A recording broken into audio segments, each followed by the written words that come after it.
Hey everybody, hey, welcome back to the 53206 cast. I'm Alex. And I'm Meg. And thanks for tuning back in today. Today is, how do we start these? We don't ever start it like that. How do we start them? You say, hey, welcome to the 53206 cast. I'm Meg, you're Alex, whatever. Give you some... I feel like there should be an intro song or something. We should do an intro song. Yeah, but it would just be something that I made up. It wouldn't be an actual song. Because I think you have to pay for that. You could pay $5. It's like $40. To make a song? Yeah. Oh, that's cool. Hey, well, what do you want to talk about today? Do we need to start over? No, it's fine. We'll just keep it. Okay.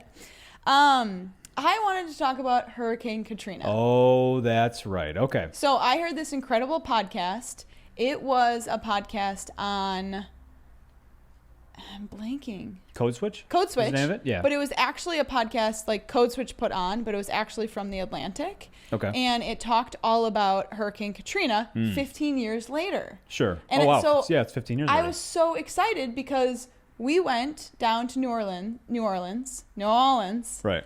A year after Hurricane Katrina. Yep. And this podcast was a lot about... That's so crazy to think that was 14 years ago. Yeah. Wow. Agreed. The podcast was talked a lot about what actually happened and how like the news reporters got it wrong a lot of the times. But it's a giant natural disaster. I could see mistakes being made. Let me tell you how giant it was. Okay. Hurricane Katrina was a Category 5 tropical cyclone that occurred August 2005. Isn't that a hurricane or is there a difference? It says Hurricane Katrina, so I'm assuming. Okay. It caused over 1,200 deaths and $125 billion in damage, particularly in the city of New Orleans and the surrounding areas. Mm-hmm. That's all I wanted to say. Yeah, well, what do you remember from... So we were there, it was almost exactly a year after that. What do you remember from that experience? I remember being struck by how they had to go... And they had like those like they had a big like square, and they had like different quadrants. And wasn't it like a circle with an X in the middle of it or something? Yes, okay. Yes. And they had to put in how many people died in the house, or how many. It had something to do with the amount of deaths. It was people rescued, people. Yeah, it was something like that. And I do remember that. Yeah. I could be wrong, but yeah, it was like the number. I just remember thinking, wow, they had to count how many people died. Like that is just a horrendous thought, to think that that so many people died from that natural disaster that they had to go around and make a note and put it on the outside of the building. Well, weren't they going from house to house, basically, making sure that the houses were empty? Yeah. There weren't people in them, or there weren't bodies in them. Yeah. Because I remember going there, and I mean there were houses that may not have been touched in months, or even since the storm. Yeah. Yes. And I don't know if you remember, but the people that we gutted their house, do you remember talking with them? A little bit. So let's back up for a second. So we went down, like we said, it was about a year later. It was with the church that we were working at the time. And we took, I think there was maybe 10 to 15 of us. And we went down and volunteered at through a church that was down there in New Orleans, or just outside of New Orleans. And Did we, or was it just through Alan? Well, it was a church that Alan was. Okay. Was our buddy Alan went down there and was living in a mobile home for a motorhome. Was living in a motorhome for the summer. Yeah. Gutting houses and leading groups of people like us that would go down there. And part of the problem was, that 1.25 billion, or what was the statistic you said? 125 billion. What was it? It was 125 billion in 125 damage. billion. Okay. Yeah. So a big part of that 125 billion was houses where the water had risen. In one of the houses that we were in, the water line was only about a foot lower than the ceiling. Yeah, I remember that. One of them, at least. And so we would go. I think we could do two houses. I think we would probably do about 2 houses in the week. Yeah. So you go into the house, and the first step is to just empty everything because the contents of the house are still basically inside of the house. You think about what would happen if water came into your house. And sat there for, sure. It sat there for a while. I don't remember how long, but it sat there for a while, which obviously ruined everything in the house. Oh yeah. Well, as soon as the majority of the stuff gets wet, it's pretty much done for. Unless you're around and you can quickly. If you've ever had a basement flood, it's the same type of thing. You end up throwing away half of your stuff. Yeah. And the water going all the way up to the ceiling. You really are. You're destroying pretty much everything. And I remember going through closets, and there's this is back when people would still take and print out pictures. There's photo albums. Yeah. Little jewelry boxes. Basically, just anything and everything that was inside of the house was just kind of picked up, raised up, and then dropped back down, kind of where it sat. And so it was all destroyed, all of it. And a lot of mold, ton of mold. Yeah, And we would just take everything out of the house and pretty much just put it out on the curb. Yeah. And I know they had big bulldozers coming through with trucks with dumpsters on the back, and they would just load everything up, take it away, do the next house, the next house, the next house. So we were down there back. I think I went twice. Did you go? I thought you went. Did you just go 2 weeks in a row, or did you go? No, I went again in the winter. Time. Okay. I just went once. Yeah. So but it was the winter after we had gone down there initially. So I guess that 125 billion. When you think about that, that's house after house after house after house, all added together. Yeah. Because it was entire neighborhoods, streets, blocks, zip codes. Just destroyed, basically. Yeah.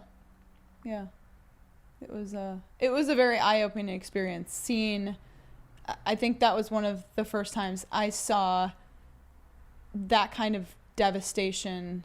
Because I've been to different countries, and I've been on different missions trips, but that was the first time that I saw in our country all the devastation, and no one was fixing it immediately. And I think it was too big of a, well, I don't know. I didn't listen to the Code Switch podcast, and I don't know all the ins and outs of what exactly happened. And I guess that's kind of what you're about to get into in a second. Yeah. But just the sheer enormity of, block after block after block. And it's all the same. Everything inside of it's destroyed. Everything needs to be emptied out. You can't even start to actually gut the house, pull the drywall off and fix the trim until it's emptied. Mm-hmm. And this was a year later, and houses are still sitting not full of stuff, not touched. Yeah, I'm sure a homeowner went in and picked up a couple of important things out of there, but really it's really untouched, basically. So, what did you learn through that podcast? So the podcast, they talked a lot about how the majority of the flooding happened to poor black areas. Okay. And so the 9th Ward. Yeah. Yeah. So my question was, well, it's 15 years later. What if that kind of thing happened to our neighborhood? Yeah, we could talk specifics. We could kind of break it down by demographics and what might happen. I guess what were they saying? What was some of the arguments being made, or some of the reporting that was done in the podcast? What were they saying was done or not done? Done correctly, done incorrectly? They said that a lot of the incorrect things were that the media was getting it wrong. Okay, and how so? That media was, showing looters going there, and the looters were all black people were looting. But when white people would go into a store looking for food because they didn't have any food, no one had any food. Black people, white people, no one had any food. But when white people went in, they were looking for food. And so they talked about just the disparity on the media, how they were getting it wrong. They talked about how, was it the Superdome that people went to? I don't remember. Yeah, or the Saints play. Okay. Yeah. But they talked about how people just felt like they were left there to die, and how there was a girl on the podcast that she I didn't catch if she was 14 years old then or now, but she said that I felt like my life, that no one cared about my life. And it honestly made me think, well, there are a lot of places in Milwaukee that people don't care about a 14-year-old Black girl. And people aren't, she is not given the resources she needs in Milwaukee, even without a natural disaster. Sure. Yeah. So I guess, if we're just and I don't know how close of I haven't done a ton of demographic research on what that Ninth Ward area was like beforehand or after. Yeah. We were there, and I know one of the houses that we were working on specifically was there. And so, there were a lot of, I think just in general in the South, homes, this is how it was like when we were in Jackson, Mississippi. Yeah. It was the houses, a lot of those like shotgun style houses where they're small, they're kind of all set up basically the same. You've got one long hallway, and then all the rooms kind of are veer off of that hallway. Yeah. So the houses, they're smaller houses, no basements. That's very different than here, actually. Here the houses like our house or our neighbors' houses or a couple of the rental houses, they're substantial. They're big buildings. Yeah, let's take for instance like our house when we first moved in. It was a 2-bedroom flat on the first floor and a 2-bedroom flat on the second floor. Yeah. The attic was not done. The basement is not finished, but 2 families could live there comfortably. Yeah. In our rentals, we have, a family of 4. Yeah, there's a couple of they're set up. They're big enough spaces, and they've got enough. Where a family could live there. Yeah. Yeah, they have enough spaces that can be flexed to be kind of whatever you need it to be. Yeah. So I would agree that the houses here are I would say are bigger, at least in our neighborhood, and in the neighborhoods around Milwaukee. Yeah. So but I wouldn't be surprised if the amount that the house was worth was similar. Yeah, I could see it was similar, and I know here in particular, a house, at least in our zip code, the average kind of selling or listing price for a house around here is about $35,000. It just kind of depends. At least that was when I was looking up some information about average home prices in here. That doesn't necessarily mean anything. The houses that we've bought were less than that. And I don't even know, I know sometimes it seems like we overpaid for some of them just because of all the work that needed to be done. But I think just in general, like you're right, like the home values are probably pretty similar from here and down in New Orleans. I know that in our zip code in particular, 2/3 of the people rent. So that means a third of the people don't rent. So they own their homes. And I would imagine that it was probably pretty similar to that. Yeah. They're just a guess, but let's say like hypothetically it was. And I guess your question was, what would happen? What would it be like if that were to happen here? And I guess my more specific question is, would people care? Would people send resources? If I think something we see every day is, and I'm specifically thinking of these 2 girls that I met, these 3 little girls that I met the other day. I'm on a run, and this girl's scooter broke, and so I went over and I'm trying to fix her scooter. She really needed like one of those L wrenches. What are they called? Yeah, like an Allen wrench. And she needed an Allen wrench, so I tried to get it together, and I was like, you really need just this L kind of thing, and I went by, I've seen these kids outside playing a lot. They have like this small little pool, and just the cute, like this one girl, she is just the most beautiful little girl I've ever seen, and I've told her that, like I just think she's she's probably 5 or 6. But I went by their house. They're just outside playing, and there's 2 just foreclosed abandoned houses right next to them, and it just. It breaks my heart that she has to live next to this house. It just run down, falling apart. Yeah, like it sits empty, attracts whatever it attracts, but it's not good. And these these 3 little kids, under 7, are living next to this house. What does that say to them? And so, Yeah. So the 2/3. Now we're in a little bit different of a position because the rental properties that we have are in really nice condition. They've been completely renovated. But the vast majority of the properties that are being rented out right now are not in anywhere close to that condition. Yeah.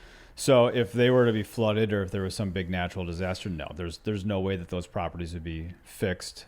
If they're insured, which I'm sure they are, but I'm sure they're mostly underinsured, they wouldn't be repaired. I can't imagine a landlord deciding to rebuild a property that was considerably damaged here. And so if you think about, when you total a car, for example, if your car is worth $50,000, it's a lot harder to actually total the thing because you need to do $50,000 worth of damage to it.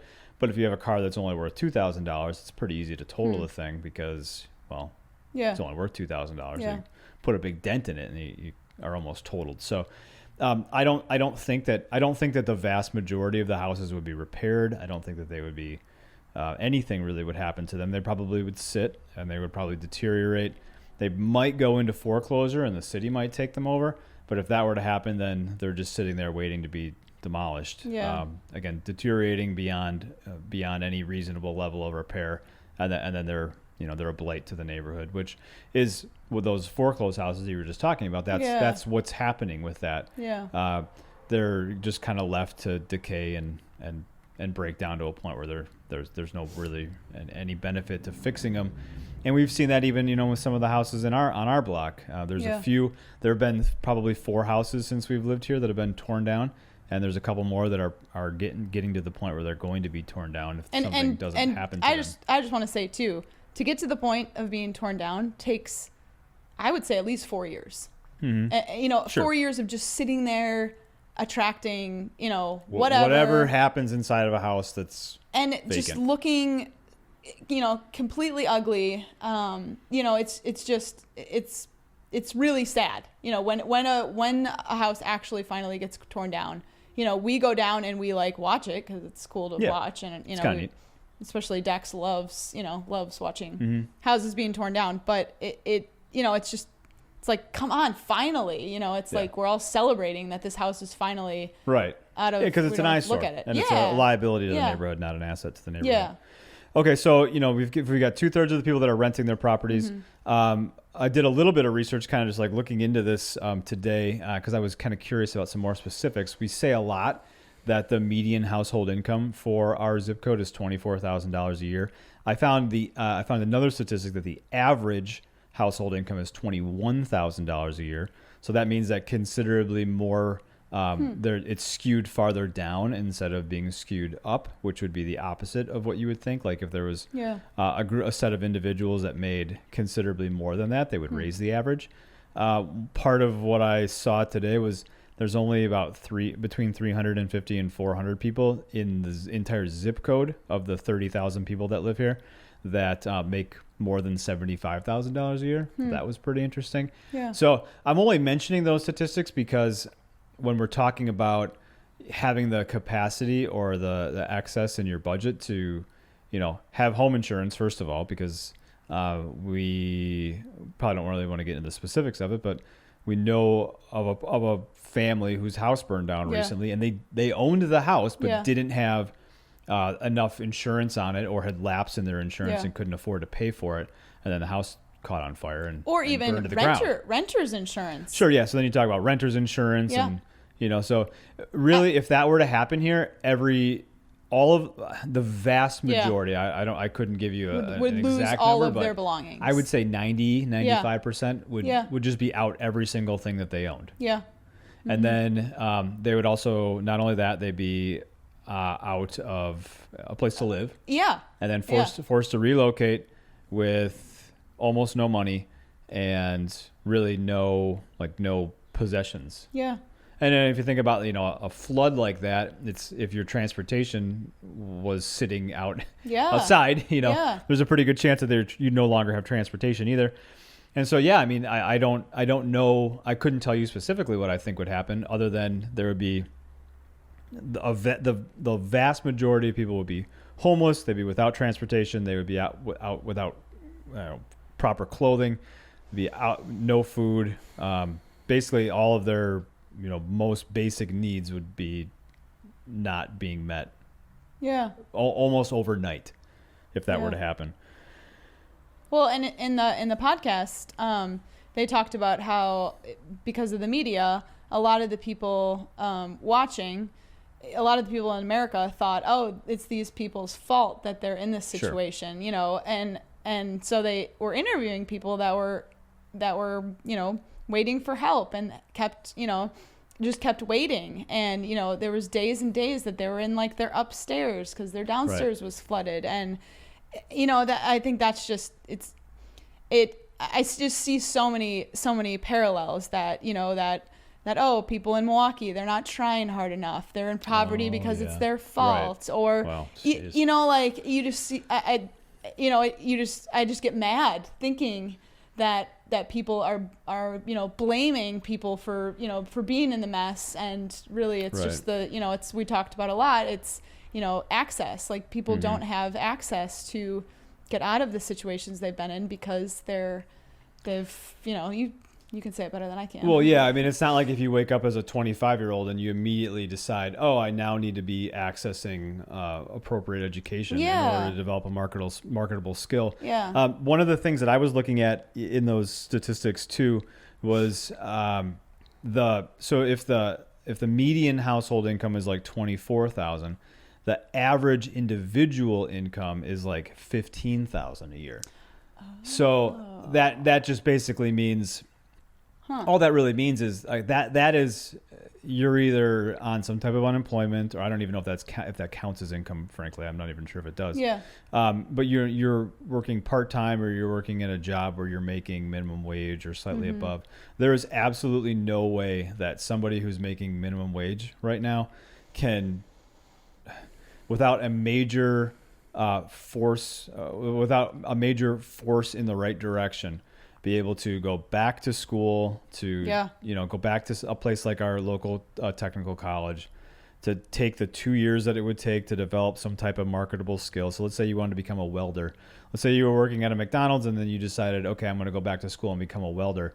You know, for us, like, just to say that sounds really simple, and it's overly simplistic to just say that we could just go do that. Now, I know that I could do that because I've got a big enough safety net where you could continue to work if I wanted to go back to school and, you know, develop a new career field or a new skill set to pursue a different career. We could do that and we could make it work. The worst case scenario is, you know, we could, you know, one of us, if we had to, or both of us, you know, we could move back in with parents, or we could figure out some other type of living situation where we could do that.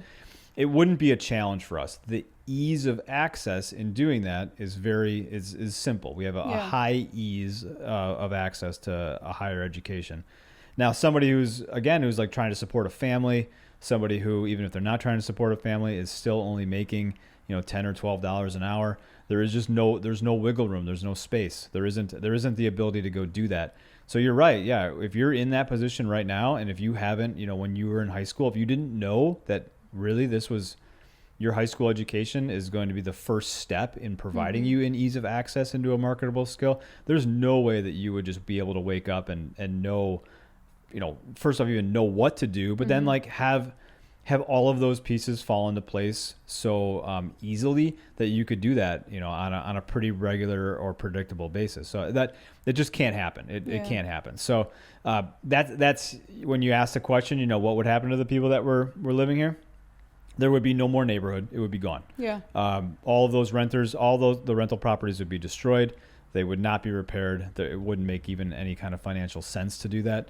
The people that own their houses might be able to recover. Some of them won't be able to recover. Like the house that I'm looking at right now, if she was still living there and that happened to her, there would be no way that she could recover. Actually, she probably would try to stick it out to the point where it would just be dangerous for her to stay there. Is my guess is what would happen. I mean, I think she would try to stick it out. Yeah. The mold would grow. She wouldn't be able to afford to have it remediated. She wouldn't be able to afford to have the place emptied out. And the house that, you know, could in theory have been already paid off and free and clear. There's no way that she would be able to figure out how to get it put back into a position that was livable. Yeah. So even some of the properties, and I throw out a number, maybe 50% of the properties that are owner occupied they would have to be let go too by the homeowner. So basically it would be just a mass displacement of people because the the property values just don't dictate it. And we got to point out the property values are so low because this is an all black neighborhood. Yeah. And that's kind of the only reason why. I mean, once the highway was put in the 60s and once, the redlining and white flight happened, I mean, it was pretty much a death sentence for the neighborhood, and it just has slowly kind of gone that way. So, yeah, because sometimes I'll look out at the highway and I'll think, oh, what if that was like a lake? That'd be kind of cool, Like, oh, like beachfront, or like if everything east of us flooded. I really hope that doesn't happen, but, like whatever. Anyways. So yeah, the neighborhood would be gone. Everybody would be displaced, and there'd be a lot of scrambling, and very difficult and high levels of difficulty in access getting out of that point. So, I think I want to check that. You said it was on Code Switch. Yeah, on Code Switch. Okay. Yeah, I'm gonna check it out. And I mean, a natural disaster is something that would be really bad, but like even something like coronavirus has, I think has like really showed inequities. I mean, for instance, I was talking to a neighbor and she was saying how this was a few months ago, but her kids were home, they weren't in school, and she was saying how she's struggling with being able to provide them food, and she said that she gets food share. Sure. And so she was saying that was supposed to bump up, but it was taking a while. And because of that, she was having a really hard time being able to pay for food. And it was just one of those moments that you saw, I just saw, wow, I would have never thought about that. Right. And then another one, just, wow, even just a little bit of a little bit more, I feel like coronavirus is an annoyance for me, but for a lot of people, it's way more of an annoyance. Oh yeah, and a lot of people that I talk to they've never been able to save money like they have been right now. Yeah. Because they had so much margin to begin with, and now they can't go spend their excess. Yeah. And so they're just saving it. So I mean, that would be, if you're trying to make some parallels, or you're thinking, okay, well, coronavirus and some type of natural disaster. How could you help not let that type of thing happen again? It's the same sentence and same phrase that we say kind of over and over again. Use your excess to provide access for somebody. So maybe it is help with the cost of food, or maybe it is something a little bit more long term, like trying to help somebody develop a career track that's going to make sure or ensure that they're not living in poverty 5 years down the road. So that's always, anytime you can use your excess to provide access, that's a really good place to be. Anything else you want to talk about? No, Hurricane Katrina? That was it. But yeah, I would really recommend that. I mean, it was a bonus episode, Hurricane Katrina by Code Switch. So nice. It was really good. Cool. Hey, I saw something that makes me feel like we're moving in the right direction. Nice. A sign of change. Let's hear it. Okay, so I kind of, not every day, I mean, I go for a run every day, but some days I go into different places, or sometimes I go down by the lake, or if we're camping or something, I'll just go there. But typically I do leave my house. If you go to 53206.org and you check out Running in the Ghetto, it's a little video series that I do where I just talk about what I see while running in the inner city of Milwaukee. And very rarely, and I wasn't in what I would consider to be the inner city. I was like kind of more in downtown. So basically, you run from our house and you make your way towards downtown, and almost all of a sudden it goes from being poor to like super fancy, basically within a stretch of a couple blocks. So in the stretch, in that like transition space, there's a few blocks where, you're not really sure like what type of space are you in? Are you in like a really nice, fancy space? And I shouldn't say nice, because I think our neighborhood is super nice, but are you in like what would be traditionally considered to be a nice space? And kind of in that transition space, this morning, I saw a white guy walking his dog. And I hadn't seen that before. In fact, I'm not being hyperbolic when I say this. I have never, ever seen another white person run on a run when I am going on my run, ever. Never have. I've seen them in cars sometimes, but I have never seen another white person running from when I run to my house, at least until I get to like there's a senior, the senior living. Yeah. Okay. I've never seen anybody, and these two gentlemen were a little bit past that, but. Do you remember when the senior living center was protesting? Yeah. Black Lives Matter. Fun. That was so cool. That was yeah, like they one were of the all coolest, on their wheelchairs. Yeah. Yeah, that was like just so cool. I Yeah. thought that was just. I feel like I wish I would have taken a picture because it was so. I love running cute. by there. I just wave and say hi, and everybody, yells at the dog and whatever. So it's fun. Yeah, I love doing that. Yeah. So I saw a white guy there today, and I saw the same thing yesterday. So that to me is a sign of change. What kind of dog? Not a husky. Okay. So but was it like I don't know. Do you know what kind of dog it was? It was a fluffy dog. Nice. I don't know. Yeah. Like a Labrador, maybe. Okay. I don't know. I don't really know anything about Sure. dogs. But that's a sign. That's a sign of change because, you guys know. I mean, Milwaukee is or was or It still is or yeah. whatever. I don't Yeah. even know how you want to say it, but the most segregated city in America. And so when you see a white person in an area that is very traditionally, I guess not even traditionally, but typically has more. not white. Yeah. It stands out. It stands out. So it's like why we stand out where we live because all around us are not people that look like us. They're people that look different than us. Mm-hmm. So it does always kind of stand out. And it's something I notice pretty regularly, and I'm sure you do too. Mm-hmm. You think, oh, wow, that's weird. What's this white person doing here? So, so that was a sign of things moving in the right direction.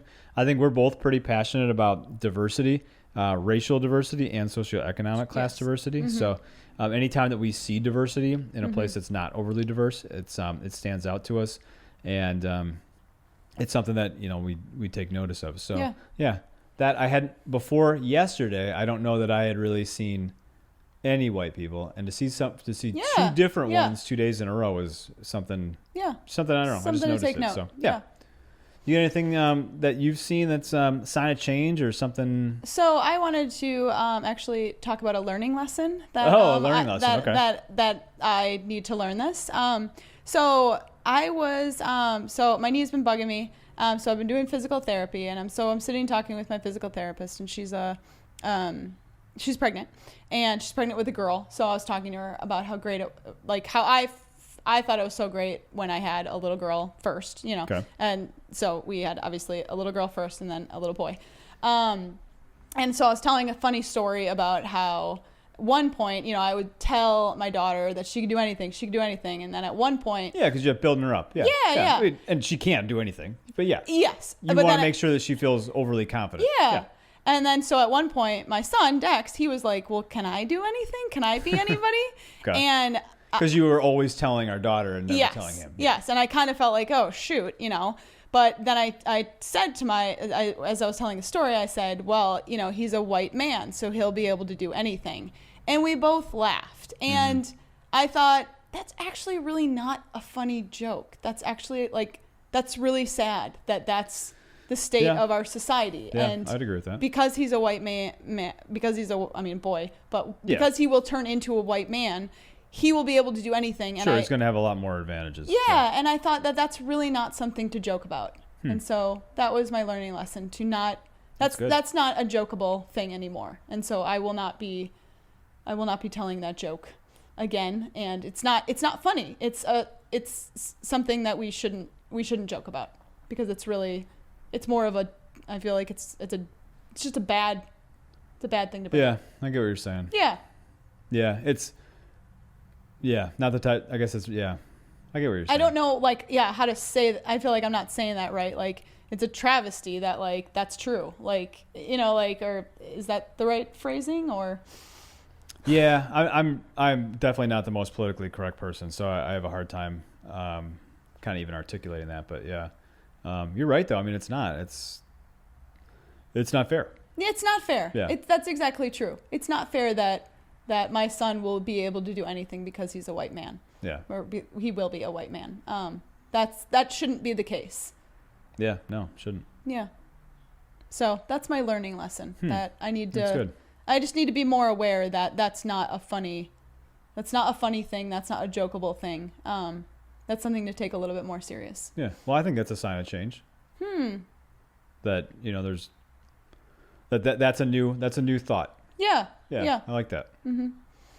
Yeah, nice job. Thanks.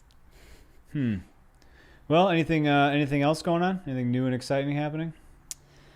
I'm just excited. We got some corn for dinner tonight. So I went to the Fondy Farmers Market and got some cucumbers and carrots and corn. And yeah, I'm just excited. I'm always excited to eat farmers market food, especially the Fondy Farmers Market. They have done a great job with like social distancing. You have to wear a mask. There's only like one person's allowed in like the box to buy things at a time. Okay.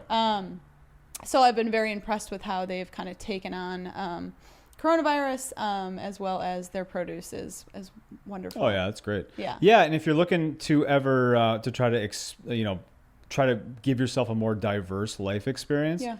That's a great access point right there. Yeah. It's on, I couldn't tell you. I know it's on Fond du Lac and it's on like center. It's Fond du Lac goes on an angle, so it's I think it's a little bit hard to 23rd-ish? describe. Yeah, it's something like that. Yeah, but that's not that isn't that far off the highway. It's not that far from you can just some take of the McKinley suburbs. up, runs into it basically. Yeah, so yeah, if you're looking, I know on Saturday mornings. It's such a good. You got a lot of vendors on Saturday mornings. So yeah, if you're ever looking for a farmer's market experience, it's would give you a little bit more of a diverse farmer's market experience. It's great. Also, something that I'm really excited about is they're actually, and I can't remember exactly where, but I think like 41st and North, they built a farm stand that they're going to have people rent out. And so there will be fresh produce over there. Oh, that's cool. Yeah. I feel like I am always looking for fresh produce and farm stands, and that's not something you can find in the inner city a lot. So you're saying like the ones you'd see like literally in front of a farm.